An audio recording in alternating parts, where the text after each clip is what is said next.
Morning and welcome to America's Home Cooking.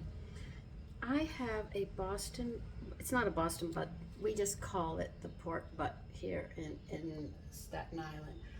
But I have it over here. Mine's about almost 5.5 pounds. They come anywhere from 4 to 6 pounds. All right. Now, there is this rub that we're going to put on it, but this rub can also be used. I've already made mine right here this morning early, trying to get things done. Now this is an herb rub that you can use for this pork, you can use it for lamb, and you can use it for beef. So I'm going to read it. It makes a 1/2 cup. All right, you're going to need 2 tablespoons of basil, you need 2 teaspoons of thyme. No, wait a minute, scratch all of that, let's start again. You need 2 teaspoons of basil, you need 1 teaspoon of thyme, you need 2 teaspoons of rosemary, you need 2 teaspoons of oregano, you need 1 tablespoon of crushed fennel seeds, so you'll need a mortar and pestle for this one. You need 1 teaspoon of ground coriander, you need 2 teaspoons of garlic powder, 2 tablespoons of salt, and 2 teaspoons of ground black pepper. All right. Now, I'll tell you, if you're using fresh seasonings, you will need 2 tablespoons of fresh basil, 2 teaspoons of fresh thyme, and you'll need a tablespoon of fresh rosemary and a tablespoon of fresh oregano. And the rest is the same. So I'm giving you the dry ingredients as well as the fresh ones. All right. Now they say to mix all the ingredients in a small bowl. I stuck mine in a jar and mix it up. Okay. Now they say if you use dried herbs, it'll last up to 2 months. I don't even think it'll be in my house 2 months, knowing me and the way I cook. But if it's made with any or all fresh herbs, they said it will keep, if you seal it and keep it in the refrigerator for about 2 weeks. All right, so you have like a multiple choice if you want fresh or not fresh. Okay, now I'm going to talk about this before we get started so you know exactly what I'm doing. All right, they recommend that we're going to use this rub. All right, now they recommend that you can grill this. They say use plenty of soaked hardwood chips or chunks for a pleasant smoky flavor. All right, I'll show you how we're going to do that.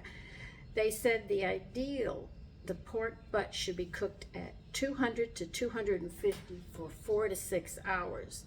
All right, so this is going to take all day for me. So this is like tomorrow's dinner. I'm going to have to do it this way. But you can't always do this. So they say you can use the technique for slow cooked barbecue ribs. All right, to regulate the heat using an instant read thermometer inserted into the upper vent if you wish. Or you can keep the coals low and feed them from time to time, checking the internal temperatures of the pork butt with an instant read thermometer. All right, when it reaches 155 to 160, the pork should be removed from the barbecue and allowed to rest, covered loosely with foil for 15 to 30 minutes. Because the carryover cooking should result in a final temperature of 160 to 165. Now, because this pork has sufficient fat for long, slow cooking without drying out, you can cook it longer than loin until it's almost falling off the bone if you wish. And you can get the temperature up to higher to 170. Okay, now they said this pork is delicious chopped or sliced in your favorite barbecue sauce or a leftover for a barbecue pork sandwich. Or you can serve it sliced with a sauce or a condiment of your choice. They also recommend coleslaw, but I'm not using coleslaw for this now. I'm going to be cooking this at 250. All right, so I'm going to set my oven at 250. This is why I said this is going to take a little while.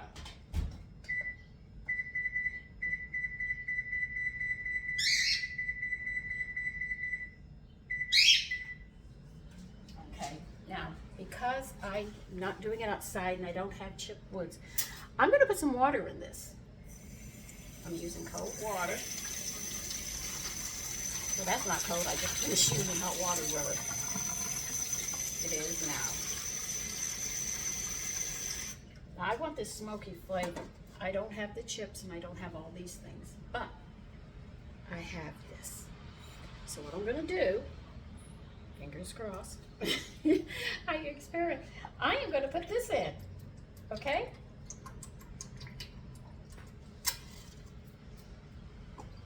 Now, I think I should get a nice hickory smell out of the meat. So I'm going to put this on the bottom shelf, okay? Not on the floor of the oven, but on the bottom shelf.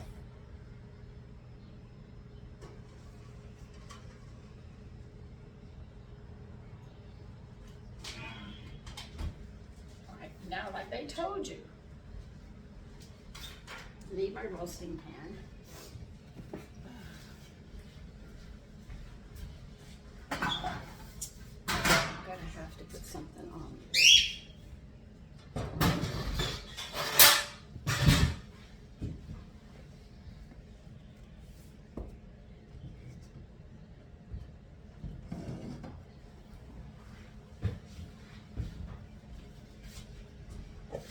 This is just to keep it from sticking. I know it's going to stick to a point, but God, I don't want to be stuck in this pan forever.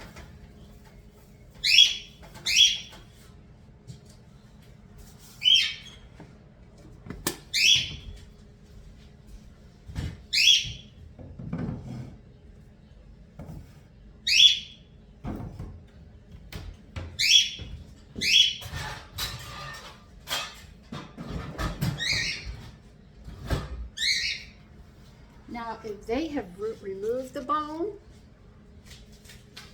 you can stuff it into the inside where the bone used to be. If you have the bone, well, then you're going to have to just be able to rub it on the outside. This one is boneless. See, they've cut right there. You see? Right here, so I'll pack it in there and stuff, but I want to pat it dry first. And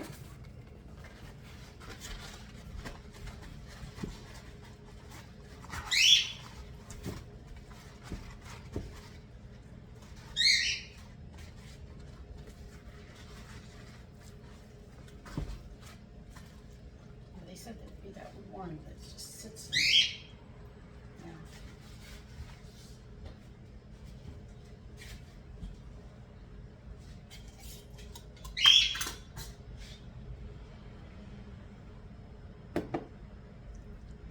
They said just rub this down, it will be delicious.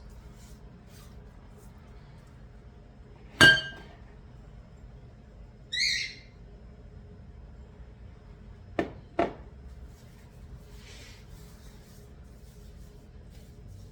going to tell you, it smells delicious. Nothing else, I can't say that much. It does smell that delicious.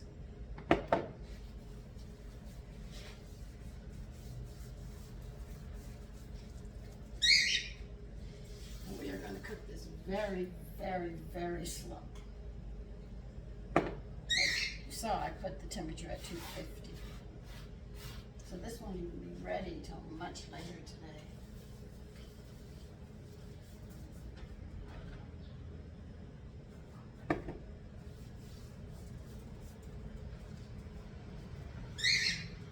They say rub it completely down.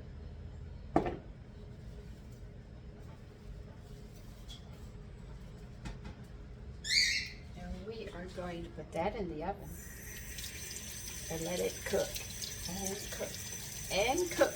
I can't wait to try this, and the seasonings really smell good. You don't have to cover it because there is fat on it, and with the water in that should hold it. That's what they're saying now. Tell me what they're telling us. It doesn't need to be covered. It just needs to cook slowly, and that fat will just keep it nice and moist all the way around.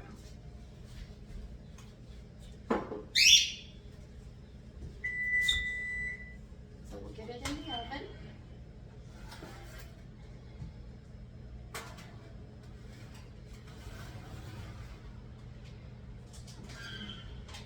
And if you're grilling it outside, I'm going to call you a lucky dog. Okay? I'm going to have this in 2 parts because I'm not going to keep the phone frozen for 6 to 8 hours or however long this is going to take. So in part 2, you'll see the results. Take care, and I hope you try this